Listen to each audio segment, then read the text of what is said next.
everybody. Welcome to the premiere of INCLUDEnyc Live, real conversations on parenting and disability. My name is Lori Popesker, and I lead the policy work here at INCLUDEnyc on disability and education.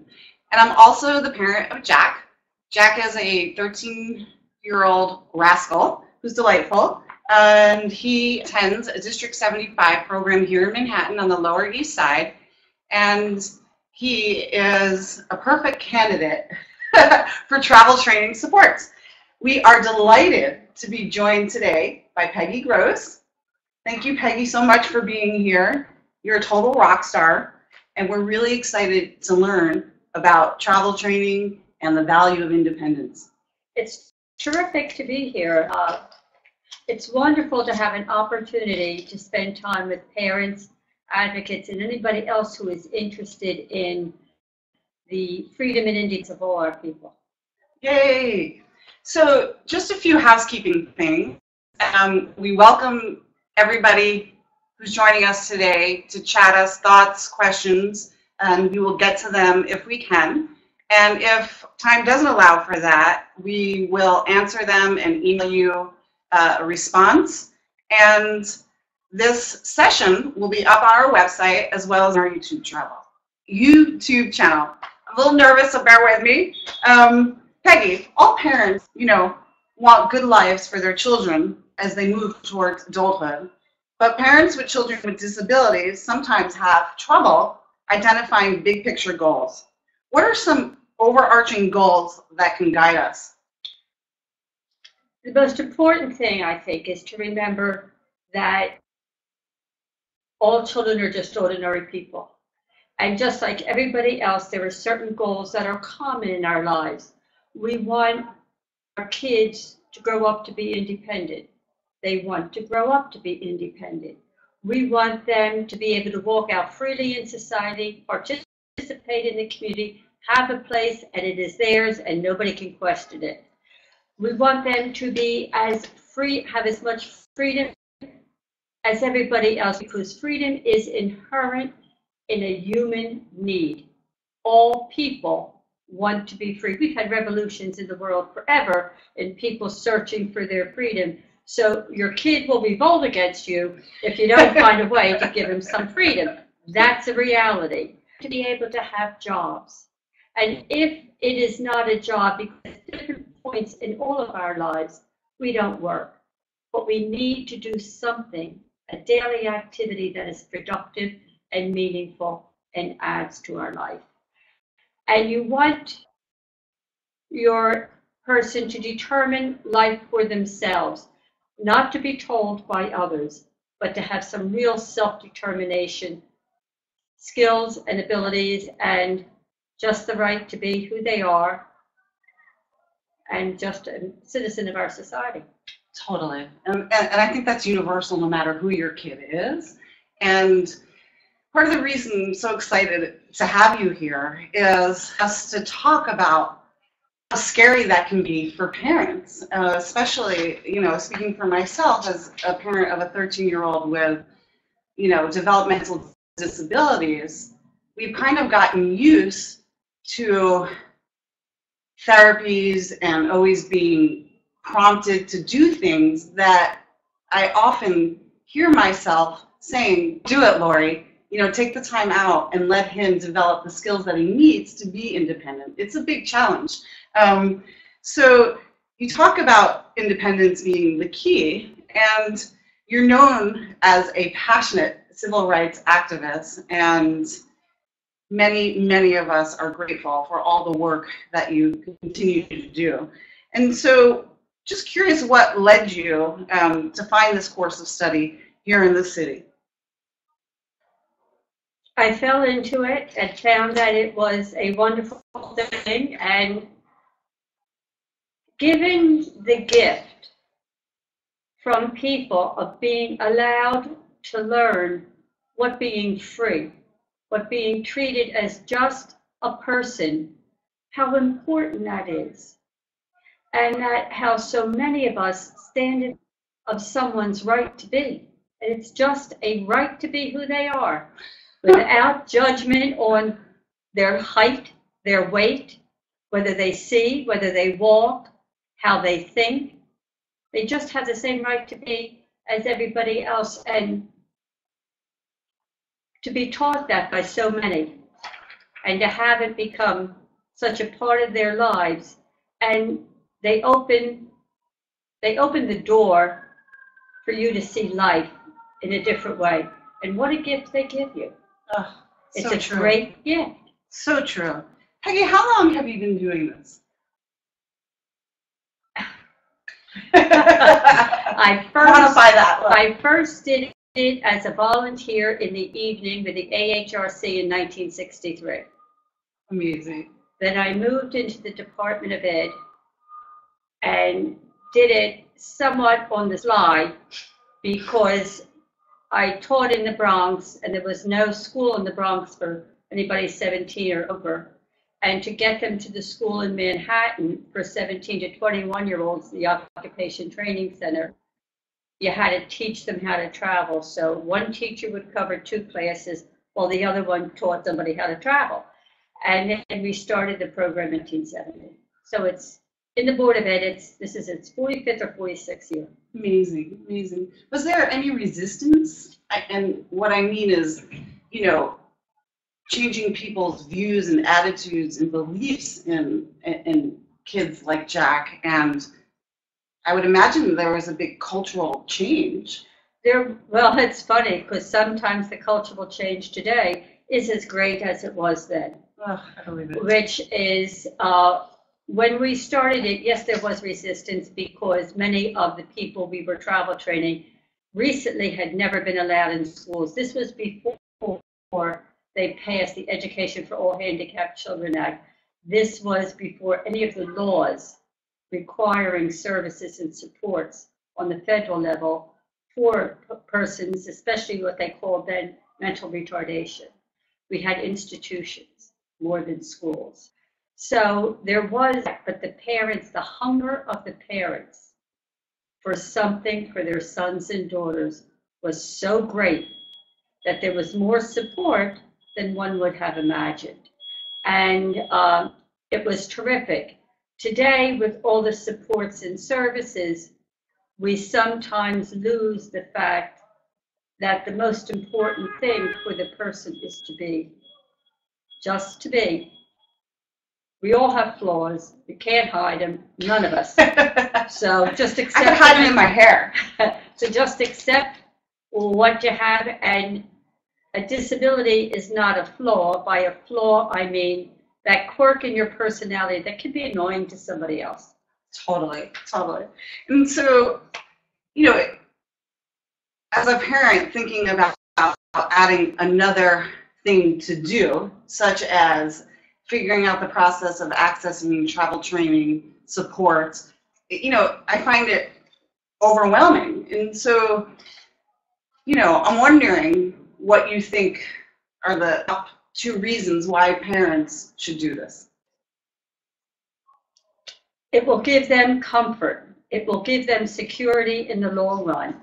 They will see their son or daughter as being capable of doing more for themselves, of assuming the responsibility of taking care of their own lives, and of being safe when they are doing it. It is very important. When you go out with a young child, you cannot carry many groceries because you are holding your child's hand.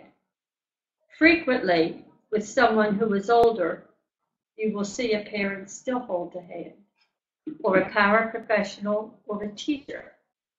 How much easier for that individual to carry a bag of groceries for you, and you to carry a bag of groceries and be able to walk together, knowing that the individual is not going to go into the street, step into a pothole because they're not looking. So the skills and behaviors that go along with learning to be more independent in your mobility and travel are a benefit not just to the individual, but to the entire family. And it will improve health. They just had a conference yesterday, the Department of Transportation, on health and transportation, how mobility increases health benefits, as well as social, economic, and other benefits. So it's very, very important. Totally. So let's talk a little bit about technical stuff in travel training. So like, what is travel training and what type of student can benefit from travel training? I do not know of a student who cannot benefit from some form of learning to be independent in travel and mobility. I can think of no one, absolutely no one. So you can take that off the table. It just depends on where you start and how you start it. But everybody, if we think communication is important for everyone, so is mobility. Whenever you look at anything in life, two things that are essential for achieving something are a communication system and a transportation system, a way of moving about. So we need to put as much attention on being in charge of the way of moving about that an individual has, as we do of them being in charge of the way they communicate. So far, we have been lagging behind in the mobility area and focusing on the communication. We need to continue to focus on communication. We just need to start to put more emphasis on their mobility, because that will also help their communication. We talk a lot by the way we move and the way we gesture and we point things out. What was the rest of the question? No, you got it. You're good. Oh, okay. It's interesting thinking about communication. So Jack is nonverbal, and he is an amazing communicator. I often find myself thinking, okay, Jack, quiet. Like he communicates so much that sometimes I get overstimulated. And the reason why I say this is, parents call us every day with kids like Jack saying that they don't talk and they don't communicate. And I find that there's so much work to do about deconstructing that myth that people who don't use words don't communicate. We all communicate, just like you're saying, in our own ways. And whether it's through our bodies, through gesturing, through sign language, that it is within reach, and I feel it's a responsibility of ours as a community to keep hammering that message about the value of how people communicate and that it happens in all different ways. And so, I'm almost certain you're saying there's no exceptions on any students who this is not within reach for. But I'm curious about students who are visually impaired. Is travel training within reach to those students? Students who are visually impaired or blind have received what is considered orientation and mobility services. That started after World War II, and it has its own commission, and they have their own system of training. They may wind up choosing to use a guide dog or maintaining a cane or using both. But you have orientation and mobility instructors who specialize in working with individuals who are blind. That has been around in the public schools for many, many years. We work very closely with the O&M community in the Department of Ed. I'm going to stop you for a second, just for the folks who don't know what OEM is. O&M is Orientation and Mobility Specialist. And what they do is they will teach an individual who is blind, a child, from early on, how do you orient yourself in space? How do you figure out what is near you? How do you navigate through an area without bumping into everything or falling down? Isn't that interesting? So do most of our kids have to learn that. I do as an adult. Orientation and mobility under the law is a related service. Travel training is not. Every child should learn independent mobility, purposeful movement we call it, from early on. How do you walk through a room without having to rearrange the furniture or telling everyone to move out of a person's way? When we do that, we are teaching the individual that everything in the environment will adapt to you. That just isn't true. And it is not a fair thing to teach. What it shows is that the kids all learn, because they'll learn that.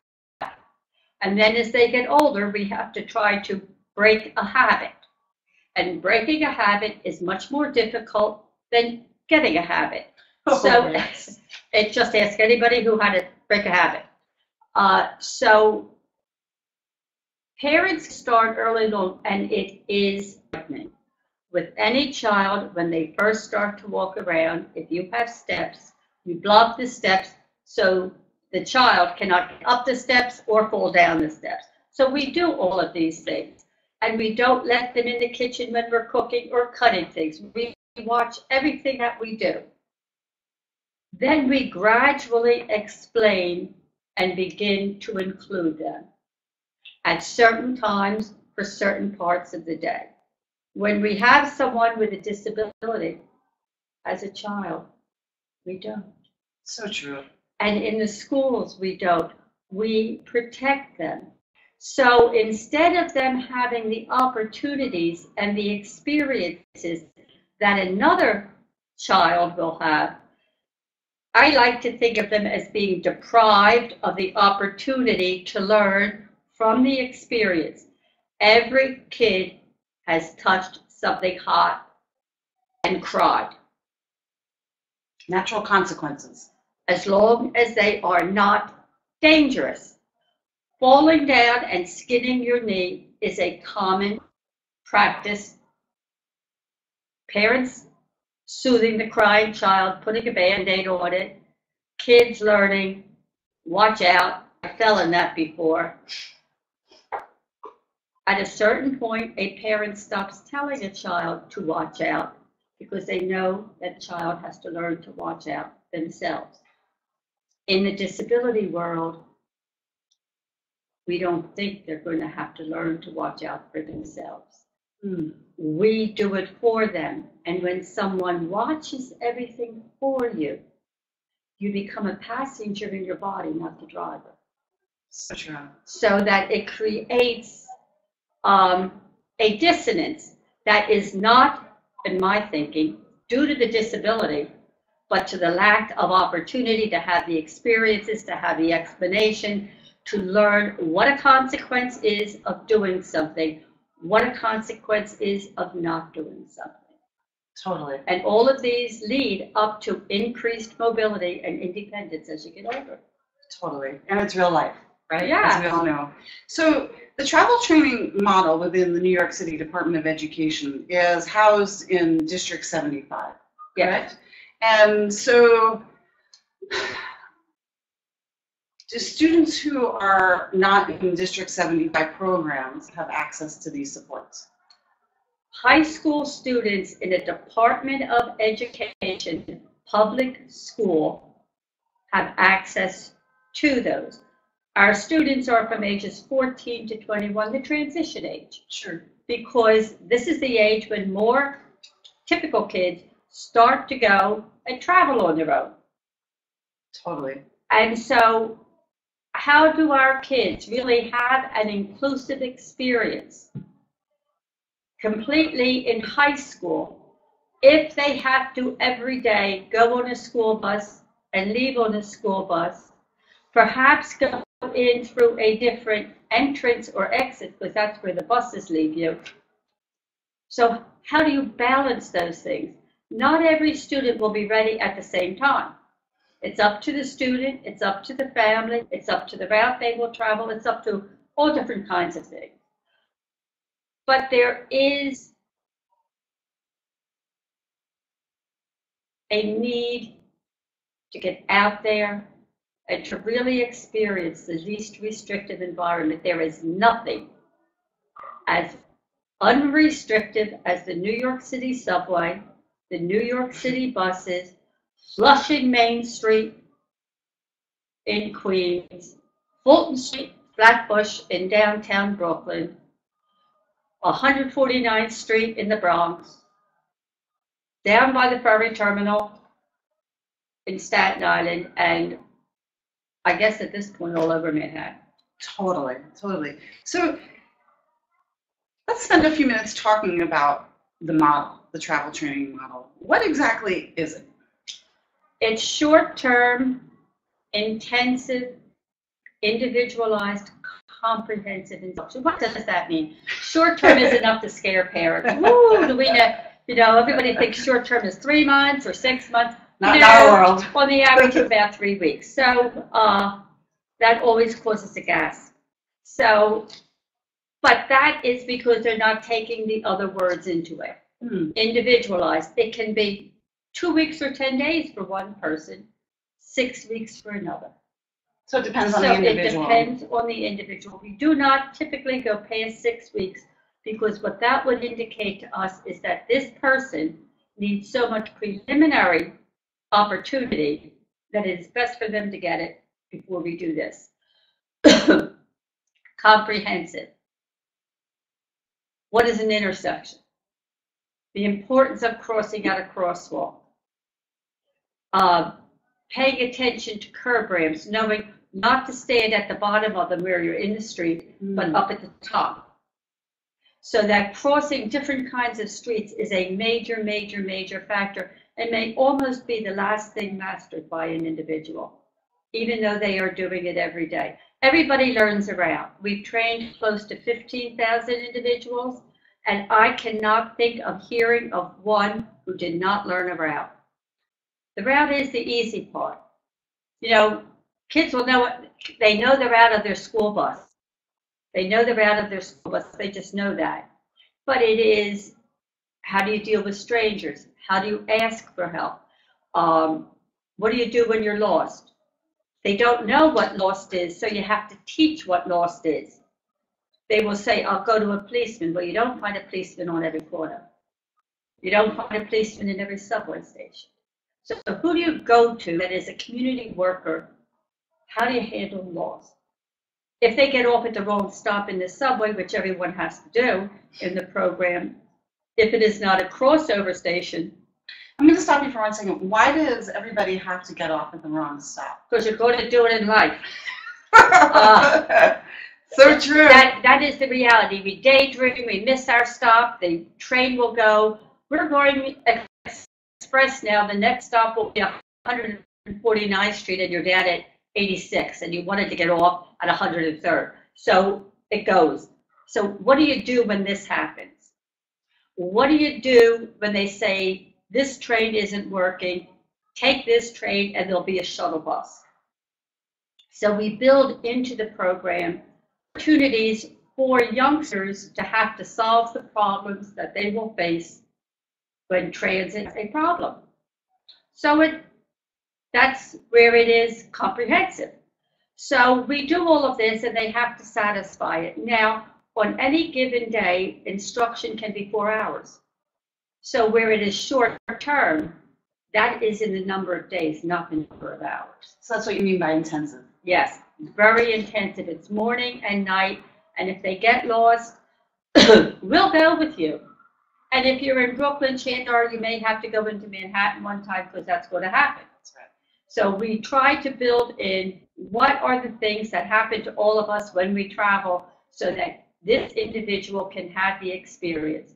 Then they have to do it for us without our prompting. Got it. Because they're going to be alone. At the conclusion of the program, we have somebody they don't know follow them when they think they're alone. Because where they will have problems is on behavior.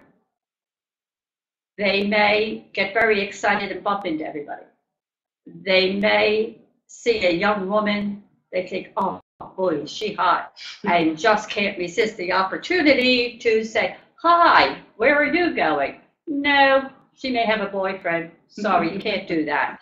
And you know, so you have to see what they will do. Also, will they get impulsive and see the bus across the street, go to run across the street when it is dangerous? Yeah. So the follower is trained in intervening and how to intervene. They carry a picture of the student with the trainer, and then they have to call the teacher so they don't go off with a stranger who says they know their name. Great. That's reassuring as a parent to know that. Yeah, and we do it more than one day. Okay, cool. So do you guys use a formal type of pre-assessment tool to determine if someone's eligible or not? What is the eligibility criteria or process like? I want to go back to about travel training. We have qualified personnel. Our personnel are hired and are specifically trained in competencies for effective practice of travel instruction. There is an initial 3-month training program before they are ever left alone with a student.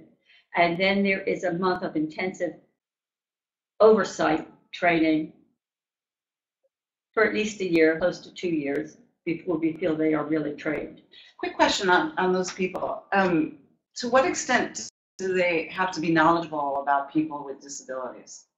Like what percentage of the training is about that? There is a percentage of training on it. We start out usually with having them work with only individuals who exhibit certain learning problems so that they can, whatever the disability is, so that they can learn about that. For example, teaching someone who uses a wheelchair requires certain different strategies than it does teaching someone who is on the spectrum, and has an intellectual disability, who is nonverbal, who is verbal, who is deaf and doesn't speak or hear. So that you have to put in the strategies and bring a person along.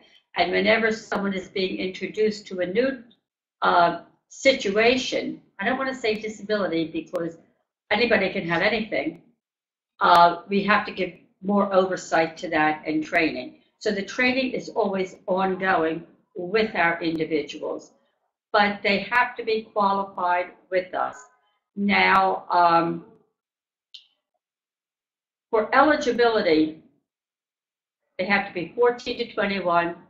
Yes, we have done 13-year-olds, but we go with 14 because of the transition age, the high school age, and we have limited staff, and it's tough enough trying to get all the kids now.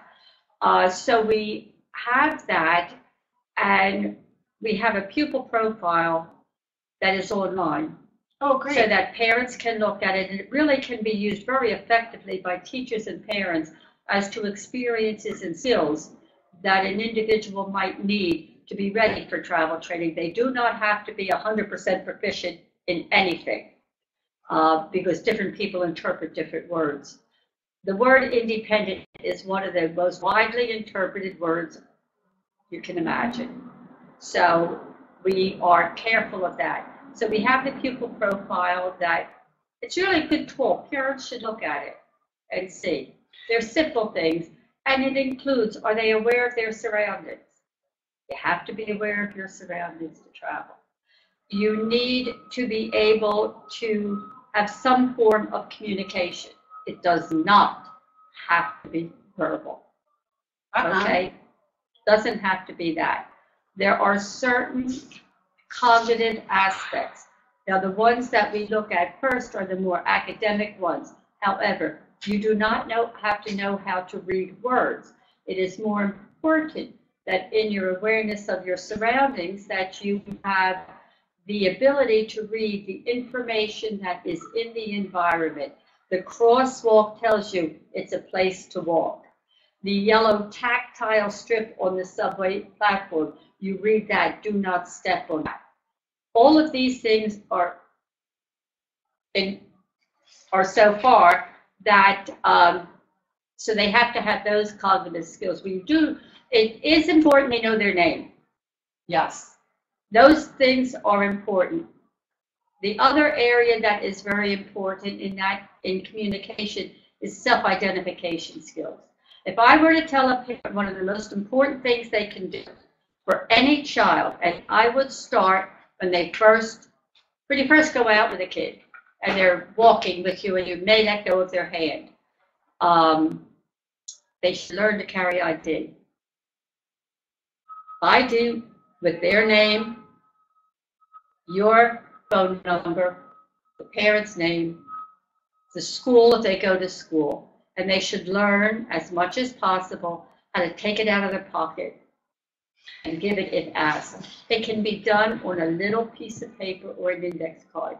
So if it's lost, it's no big deal. When they don't lose it for a while, you get them a little plastic wallet, or they've grown up. Totally. So I actually remember you telling me this like 4 years ago and how traumatized I was about what that looks like. And I'm curious, in your opinion, if you think on this card, on the ID card, if people should disclose disabilities. So, for example, for Jack, would we put that he's nonverbal on that card? You know, it's a fine line. You want people to know that he needs help, but it's also really scary that someone, that, you know, he's vulnerable. Well, he has to learn who to go to. If you go to a mall, the first thing you would teach your youngster is, this is the path, follow it. Usually they have on the floor wayfinding things. The tiles will be different colors. So in this color tile, you follow that, and you'll find an information booth. You can show the person in the information booth. So you do things like that. If they go to the store, they go to the person behind the cash register because they're trusted with, that tells you something. The owner trusts them with the money, so they're not going to leave the money to help. No, they don't do that. They keep the money. They may help, but they're going to stay with the money. So you begin to teach in terms of disclosing. I was speaking with a young man about it who felt that he did not have to disclose. And I said, no, you don't have to disclose. But then don't ask for any of the benefits. Because the only way you the disability card, literally. The only way you are eligible for benefits is by the nature of having a disability. So you cannot ask for that without disclosing. So what this gets to is personal responsibility. Mm-hmm. Can I do without this benefit? If so, fine. I'm not going to tell you anything about me. Tough. If you cannot do without it, then I will have to disclose in order to get that accommodation. That is one of the most important lessons a kid can learn. When to disclose, how to disclose, and what their rights are and why. And parents need to have a discussion about that with their child. And I think in the schools we could do a much better job of speaking about disability, making the distinction that the world may not know you have a disability if it is not visible, but you may need some of the assistance that is yours by law and by right as an individual, but only if someone knows. So true. And also, you know, it's a natural time to talk about it being okay to be who you are, like you were saying before, to be free and who, you know, each person is. Oh, well, I will tell you. Whoa. Oh, and I want to mention here, if you have a youngster where you are paying a subway or bus fare when you go out, get a reduced fare card. That will let you pay just half the fare for the bus or subway. It will have a picture of your child. It will indicate that it is a reduced fare for disability. It is perfect to be able to be shown that way. It does not take the place of an ID card because it will not have you, the parent's name. It will not have the address. It will not have a telephone number. But it is a wonderful, wonderful tool. As far as I'm concerned, I'm a senior. I will look for every time I can announce that I'm a senior and get a discount or an advantage. Totally. Why not? Yeah. So, you know, why should someone, there's something wrong in society when someone feels it puts them at a disadvantage. Agreed. It is simply a fact. It's just part of life. It's right. All of us. And the sooner we can do it, maybe we can help make others do it also. Totally, we can model it. And this is a natural place for me to plug us, INCLUDEnyc, for parents who are interested in exploring getting one of these cards. This is something that we'd be more than happy to help you figure out and connect you with the agencies and what that process looks like. You go to our website and find our resource line number and reach out to us anytime. So the referral process, what's that like? Who triggers it? Could it be from a parent? Could it be from a teacher, a therapist? What is that like? Anybody. And does it have to be in writing? Does it have to happen at IEP meetings? What does it look like? It looks like anything. A parent will call me I'll say to the parent, well, go tell the teacher to fill out a pupil profile and a referral form. The pupil profile is what I mentioned before, that has the list of skills so that we can start to get an idea. And it's also good for a teacher to think about teaching and for a parent to think about letting the youngster experience and have the opportunity. Don't be afraid. You're going to have to take chances. You're going to have to take a chance because risk is an incredible part of life, and we try to keep it from, we think of it as a negative, but unless you take a chance and try something, you can never succeed. So success is tied in with risk and taking a chance. They're one and the same. There is success without taking a chance of failure. Look at how many years it took, for those of you who are old enough to remember, the Salk vaccine for polio. They tried for years. You tried for years to come up with something, and you fail so often, but you don't give up. You only give up if it's dangerous, and you say, oh gosh, we can't do that. We were lucky to get away with our lives. You don't do that again. That's I learned staying away from that. But the rest of things in life, like teaching your child how to stay home alone, well, is that important? You can be in the house with your son or daughter, and you're going to get older. You will get older. And if you fall and you're unconscious, then what will your son or daughter do? Do they know to go out, to make a call, to go to a neighbor, to get you help? So you have to teach all of these things for self-reliance. Let me get back to this. Kids walk in and say, I want travel training. They all want it. And so we'll go to the teacher and ask the teacher. Then it comes in, we contact the family and ask them if they're interested. If they're interested, we do our assessment, which includes a one-to-one interview with the youngster. It includes giving the youngster some tasks to perform, like looking around the school building and finding rooms by number. They'll all go to the nurse's office, but not to room 215. Hey, so you have to learn to look for addresses. So we do these things, and we review the student's IEP. We speak with the teacher.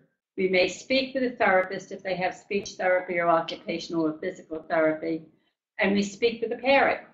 Yeah, so the parents have to give consent in order for this to happen. And is there a meeting at the school to discuss the plan and put it in writing to make it official? In our world as parents of kids with IEPs, we're so used to everything needing to be formal and in writing for obvious reasons. And so, you know, there's a lot of culture that has evolved as a result of that. And so I'm also wondering, what happens when you get parents who don't think their kids are independent enough to do this?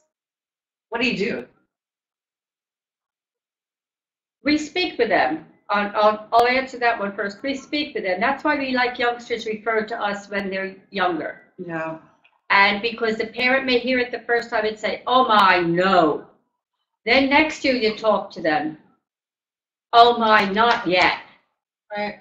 And then sometimes it takes 2, 3, or 4 years for the parent to get comfortable. But you're asking the school and you're speaking to the parent and suggesting to the parent, do they purchase things in the store themselves?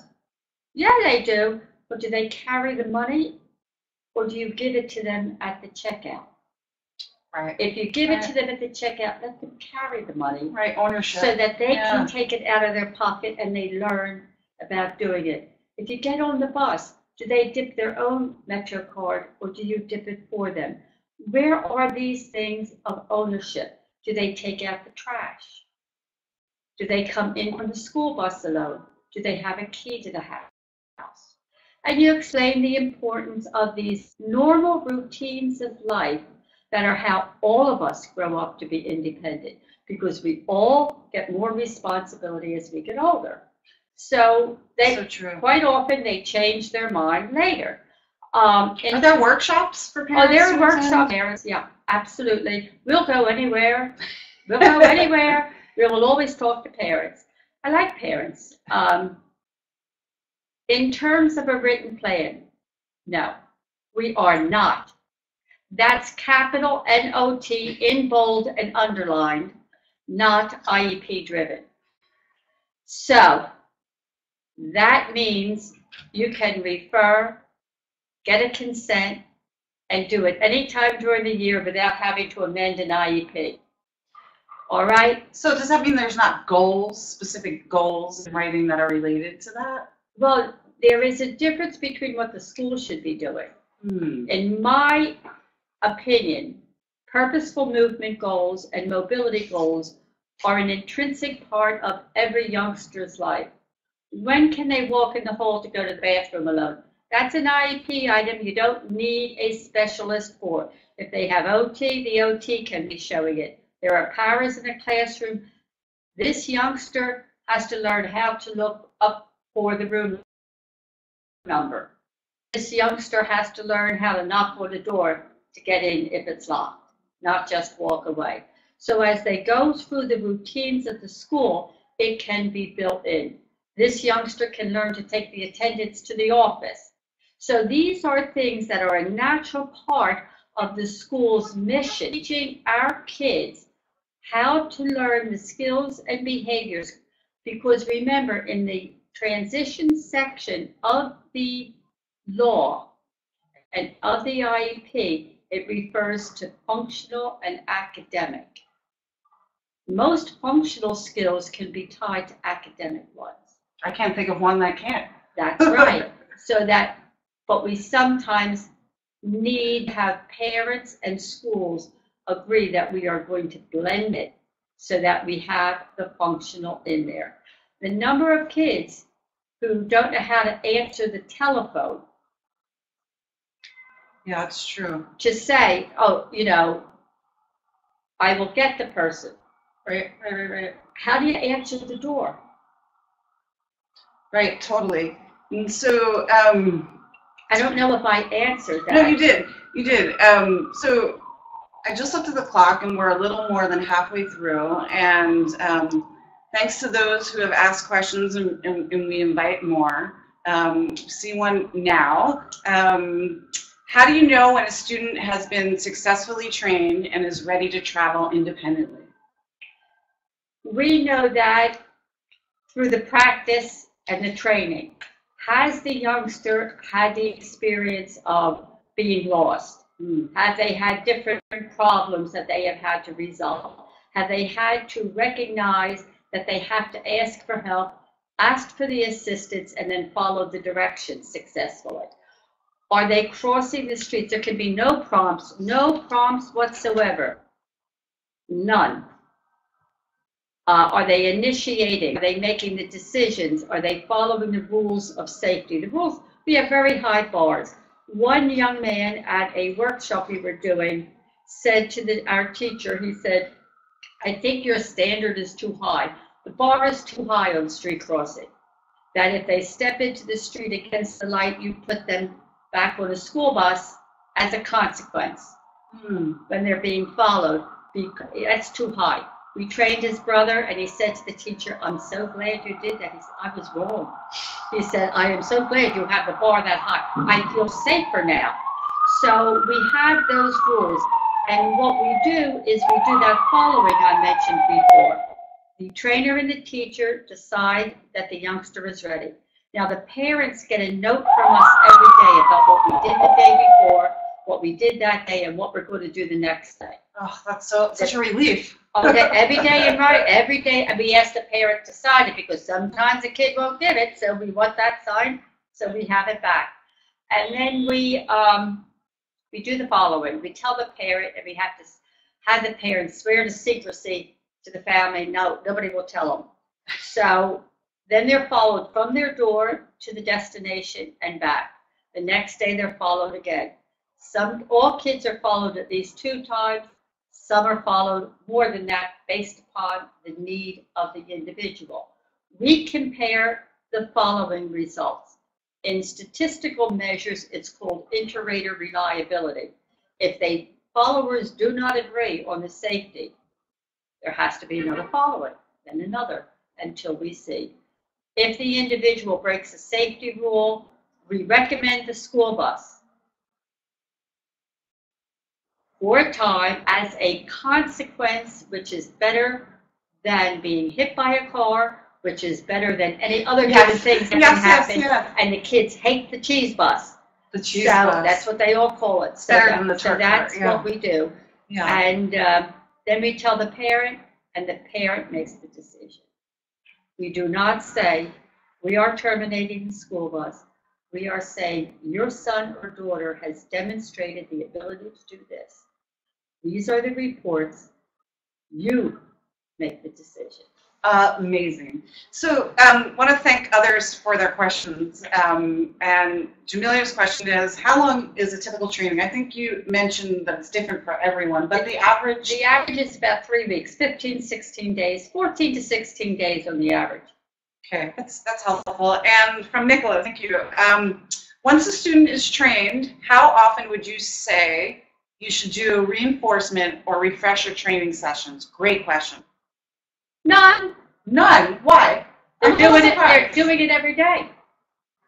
They're doing it every day to the destination they were trained to. If something, none sounds harsh. Let me refer it to driver's ed. Okay. How so? A teenager goes through driver's ed. They get a license. According to law, when you are a teenager, you have a new license. You can only drive the car on certain types of roads at certain hours without other teenagers in the car with you. So they do that, and then later on they remove some of those restrictions and increase the way you can drive. The same thing is with travel training. We would like it to be to the school, because everybody in the school knows the youngster. From school to home is perfect. If they're coming home late, they're not calling their parent, the parent knows. If they're doing the same thing in school, the school knows. What is the one thing that changed in this kid's life? Independent travel. We have to look at that to see if that is the reason. If we get called, we will follow to see what the youngster is doing. There was one young man years ago who started getting to school at 10:30, 11 o'clock. What was going on? Absorbed by construction sites. Totally absorbed by construction sites. So we talked to him. Mother talked to him. School talked to him. He stayed absorbed by construction. So he went on the school bus for a couple of weeks. Made a contract with him. He lost about 5 pounds, and he was thin to begin with. He did not look at construction sites on his way to school anymore. And what he would do when he went home, he would call his mother and say, I'm home. Then he could go out and look at construction. So it was great. He got to do what he wanted. He was self-directed. However, he controlled his behavior so that other people could live in agreement. I just got a letter from a parent whose daughter we trained 10 or 11 years ago. We send out surveys to ask how the individual is doing. Are there any problems? What would you recommend for us? And we go back a number of years. And this parent, the young woman now, the mother had been scared to death, and she said it, in letting her learn to travel.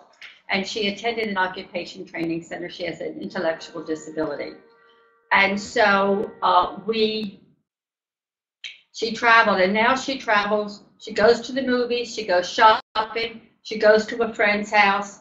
She does all kinds of things, but it's after you are traveling for a while that you get comfortable with it, your family gets comfortable with it, and the term would be that you normalize traveling. It becomes routine like it does for all of us. If you drive, Nicholas, you know that you'll have your directions, you'll be listening to your GPS, you'll be doing all those things if you're going to a new place. You go to it again, you listen again. A third time, you may not listen as intently. After a while, you no longer need it.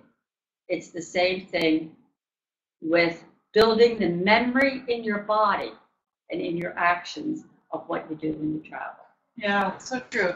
So I've heard you talk in the past about how you don't have a great sense of direction and how you don't need to when you live here, but what you need are the skills that you were talking about earlier when things come up, you know, where to stand, who to ask. And I think that's really important for people to know, because as a parent, that makes me feel more trusting in the process, because my biggest fear is that my guy would get lost, but knowing that he had the skills to ask for help and to the right people is very, very comforting. And you know, you've pointed out things about subway stations, bus stops that I think most of us see every day, but we don't see them. And so I was wondering if you could just, you know, give us a few examples of those things. And then, Carmen, we're going to get to your question afterwards. Every subway station has an area, usually in the center of the station, that is the spot where the conductor car stops. And it's usually a long, rectangular, white board with black stripes. Yeah. It does not have numbers on it. Some have numbers on it, but they're for different reasons, for the engineers and for other things. This board is up there. When the subway car pulls in, the window is opened by the conductor, and he points to it. That pointing allows the motorman in the front to know that all of the subway cars are safely in the station, and it is safe to open the doors so people can exit and enter.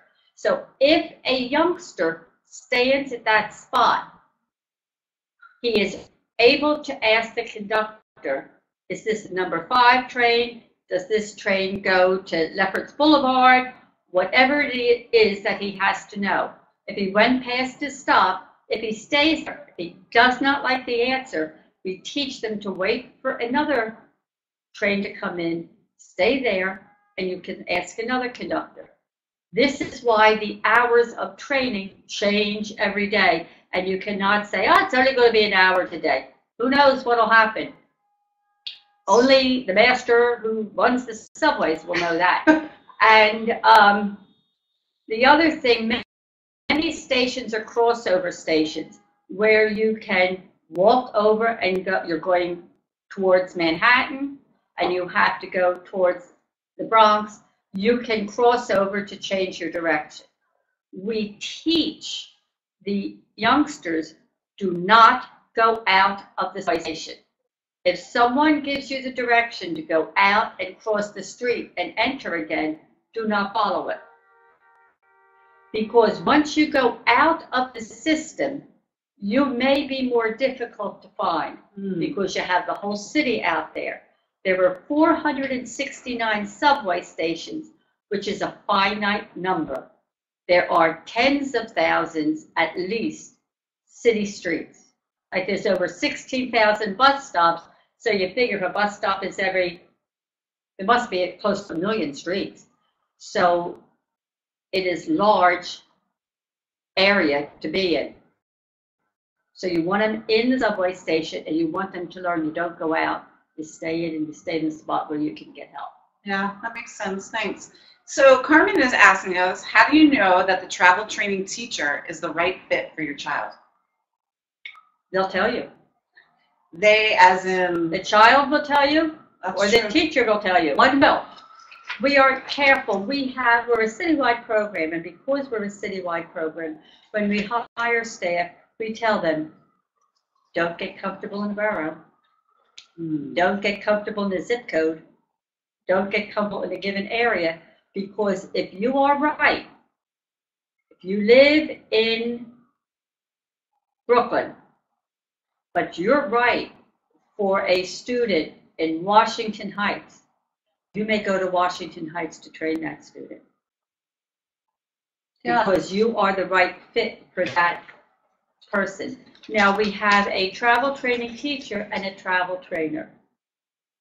So the travel training teacher is responsible for doing coordinating all the referrals, doing the assessments, providing parent workshops, conferencing with parents.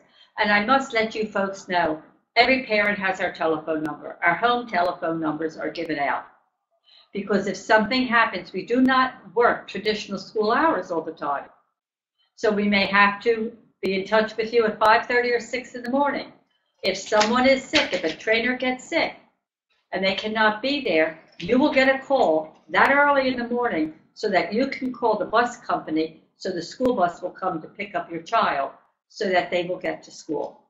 So you have our number also to call us if you have a question, if you feel something has happened. We have had parents call us a couple of years later on a weekend. My daughter did not come home last night. Oh, okay. So let's talk about what happens. I don't have any wood here, so I'm not going to, but be careful what I say because I'm a little superstitious. We have been very fortunate in not losing anyone. Yeah. Kids will get lost. They will lose their way. We all get lost. I tell a parent, if you travel, you will get lost. It's what you do when you get lost. It's how you handle being lost. You're on the bus or the subway and you hear people talk all the time. I missed the stop, I'll be there a little late.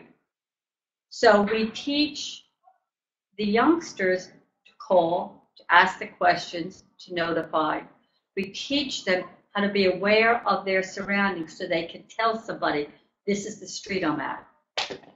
So all of that is built in, but if a parent has a concern about a specific trainer with their son or daughter, they should speak.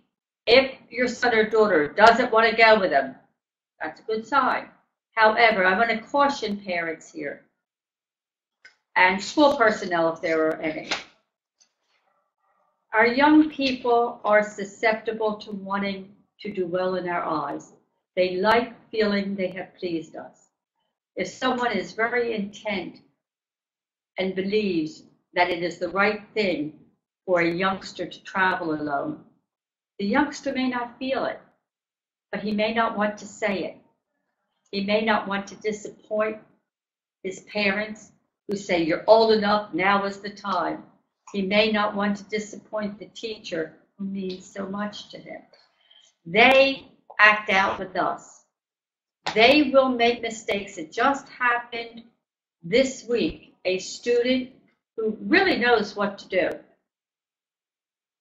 was followed and he stepped out on a red light. No cars were coming, but we intervened. He went back on a school bus for 4 weeks, came back into program, did the same thing when he was followed.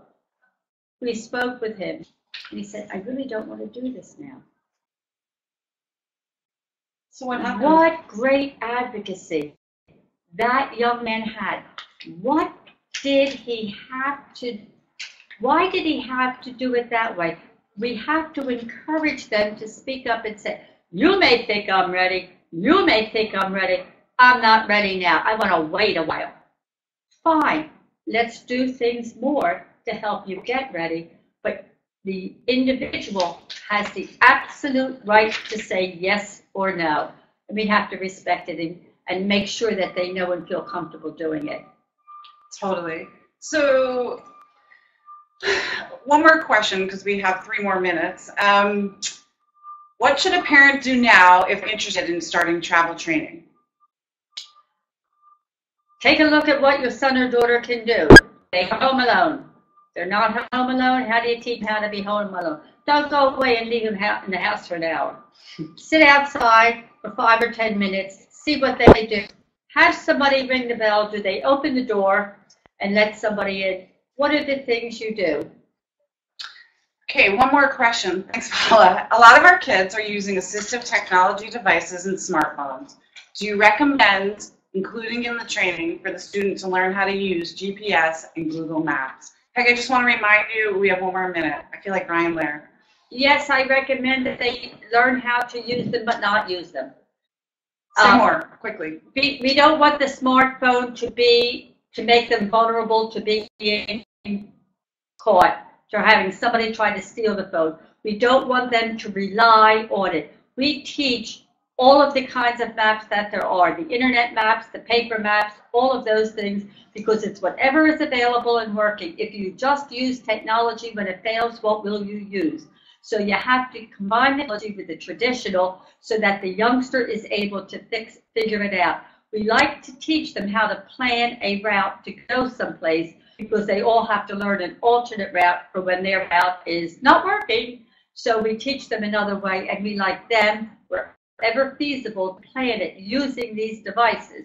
However, we have to keep in mind, if they are too distracted by the device when they travel, that is a risk that we may not feel they should take. Thank you, Peggy. So I want to say thank you so much. This has been incredible. And thank you for all that you do for all of us. And I mean that from the bottom of my heart. Thank you for letting us do it. But before we end, just want to remind everybody that you can find this episode of Include NYC Live on our website. There's more of these discussions in our near future. You call us with questions. And just want to give us one more plug. On May 26th, Thursday, from 12 to 1, we're going to be doing a webinar for strategies for parents to use at home to support children on the spectrum. And we'll see ya. Thanks a lot. Thank you.